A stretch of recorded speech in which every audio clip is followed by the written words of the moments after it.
Las Vegas. Welcome to La Eternidad Funeral Home. This is Kenneth, your founder and CEO of this amazing funeral home.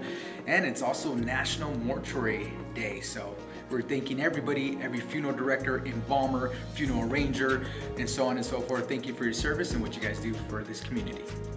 Our grand entrance look, as you can tell, we wanted when people come in to feel that healing of peace, or that healing, you know, because it's a hard time for many families.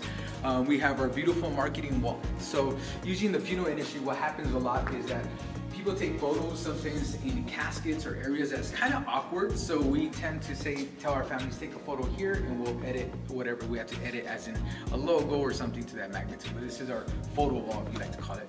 We wanted it something different. We did the grays and whites because we felt like there's no funeral home that offers or has this kind of look. We want to make it affordable, but somewhere where you're able to have peace when you come in. We have our basic restrooms, nothing special about that, but there's just restrooms. This is our Pinterest flower shop. Okay, still in development, but we wanted it to kind of make it comfortable where families could sit down, chit chat. We also use this like as a museum where families could put photos of their loved one.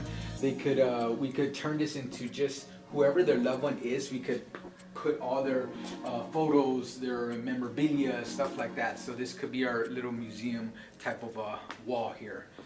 This is our Eternity Chapel. This is our biggest chapel. We fit over 200 plus people. And welcome to your beginning of the end, I guess you want to say. But this chapel, we created it for the space of people. Many chapels have carpet. We decided to go with this like nice gray tile floor-ish, you want to call it, wood tile. Reason why is because we gave it that rich look, that nice peaceful look. We're still not 100% done, but we're about 90% done. We have this big white wall. It's a projection wall, and so what that tends to do, hopefully in the next few weeks, we'll play the video off that special white wall. Super clear, super smooth. We already did all the wiring, and that wall is going to play a video of their loved one throughout the services. These are our barn doors, double doors. When we're done with the funeral service, our procession, we exit with the family this way through the barn doors, through the hearse, and then we take them to their cemetery or their final destination.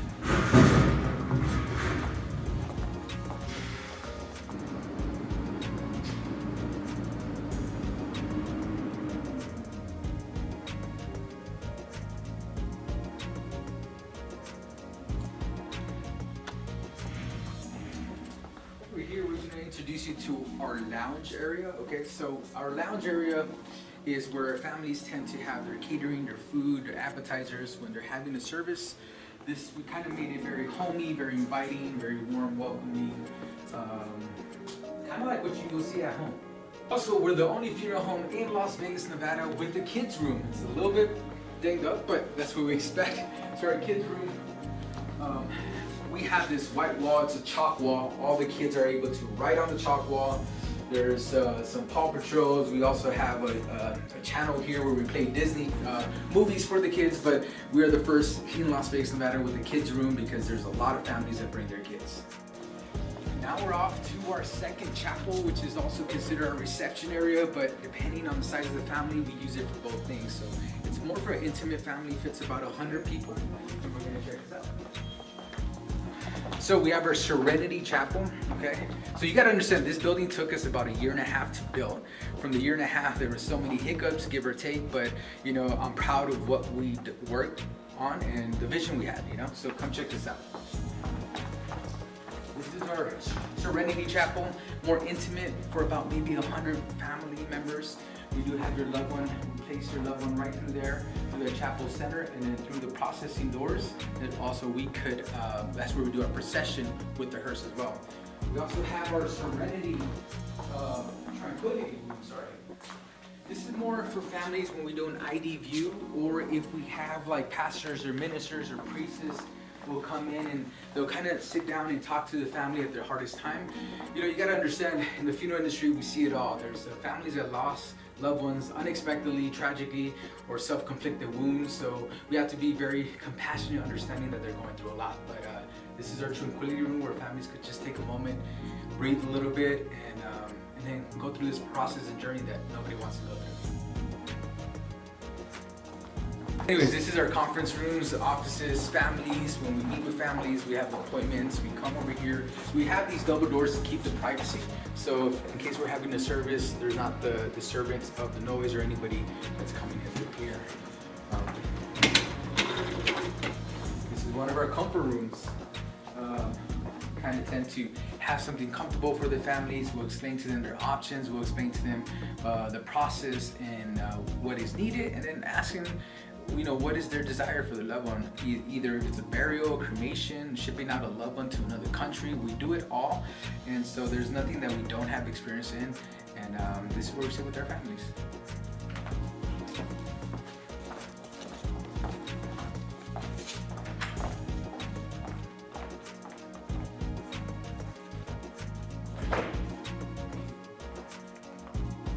So when I was a rookie cremating in California, I think I was learning how to cremate a body, so it was quickly.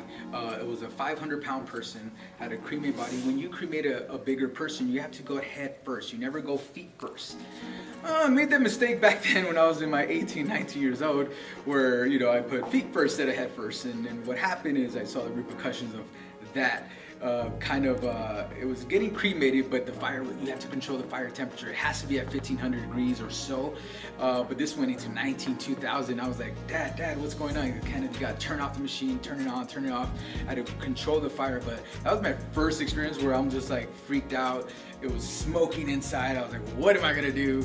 I say to people, you learn a lot from your mistakes, and this one I did learn. It never happened again, but it was my first time cremating the body.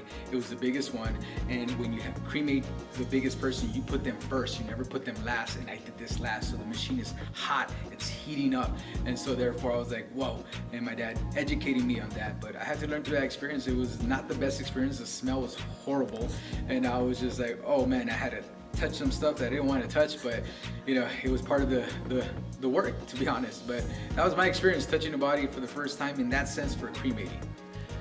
You know what? I've been around the industry for all my life, I like to say, since I was 6 years old. My dad's always taken me. He was in the industry for 42 years before he passed away. Latino Funeral Home. I'm proud to be the founder and CEO. I'm also a funeral arranger. I'm a crematory operator as well. And this National Mortician, National Funeral Directors Day, it's a lot of us, we're a small group, but with a big industry, right?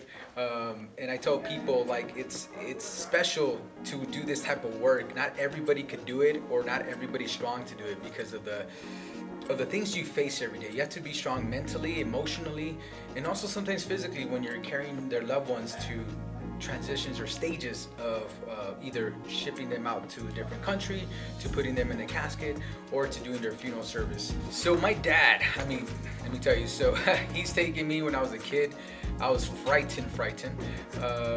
He's taught me a lot, he was a crematory operator for 42 years. He never changed position, but he was the best. He cremated to 900-pound people to all the way to maybe, a 30-pound-year-old baby.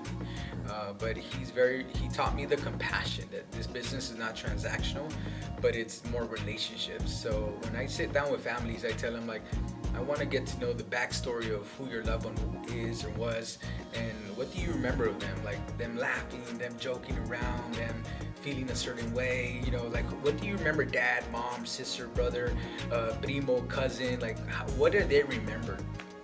Oh, my cousin used to joke around a lot, or he was into fast cars, or he collected jackets, just they all have different special things about them. And so my dad has always taught me, Kenneth, like, you have to try to understand the person, that's why every funeral is different. There's not one that's the same if you think about it. Not one funeral service, is the same. Everything is different, from the type of prayer cards they choose, from the type of casket they choose, from the type of ceremony they choose, from the type of religion they choose. There's so many details that go to it. That's why we never treat one the same.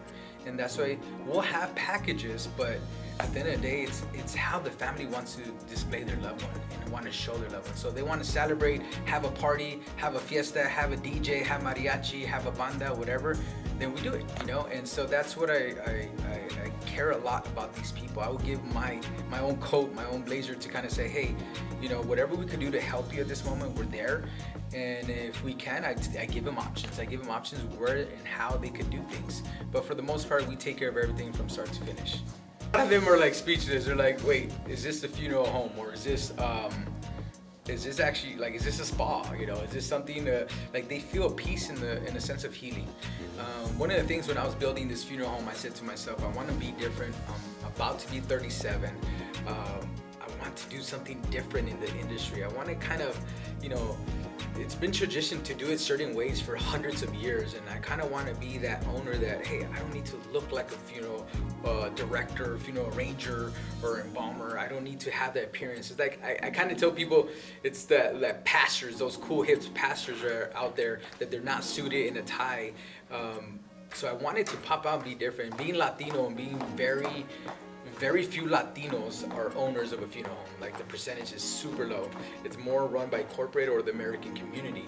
So I take pride in that, being Latino and being, you know, the knowledge I had that my dad gave me to make something different. Every time families come in, they're like, wow, you know, I can see my home, or I have these floors at my home, or I like the kitchen, or I like, you know, there's always something that they could relate to. And I think even though it's nice, the funeral home, I think there's something in each corner that's relatable to a family that could say, hey, or I want to put that in my new kitchen, or I want to put that in my house. And they'll ask me where did I get this stuff. I say, you know what, Home Depot. That's all I gotta say. We're the first Latino funeral home in Las Vegas, Nevada. We understand our blue collar workers, people that work hard, that sometimes these funeral services are like 10, 15, 20 grand. I built it for a purpose of, if we need to cut down, we're gonna cut down. If a family needs the help, we're gonna help. And so I'm proud to say, so far, every family that has come to me and said, you know, financially they don't have all of it, I say, well, what could we do? How could we work it out? And sometimes with other funeral homes, they stay with the price, which I understand, there's overhead and everything, but that's where I say it's not transactional for me. It's a relationship. It's something, because that family ended up saying, hey, thank you, Kenneth, for cutting my prices down and giving them that support and help. And some families we have done free too, because I'd rather get that blessing, and in a sense where it's saying, no, if you don't have the money, we can't do anything. And unfortunately, in this industry, sometimes it's like that. But when I sit down with families, I'm the owner, so I'll sit down with them, I will interact with them, and I will let them know, like, hey, there's not a funeral home owner in Las Vegas, Nevada that'll sit down with you and talk to you. I'm human. I came from nothing. My family, I came from nothing. And I'm proud to say I'm blessed and grateful for what we built. And so this I use as my tool to help people, to give back to the community, to support, to donate, to fundraise, or whatever we have to do. And also, when a family needs help, we give it to them. And it does, and sometimes it's free, and sometimes we just say, hey, you know what, I'm gonna give that discount that's needed to do their funeral service, and still treat them like if they're giving me $1 million. I take it every day like it's my own. And what I learned from my dad is 100%, it's relationships, it's never transactional. So, story of my life.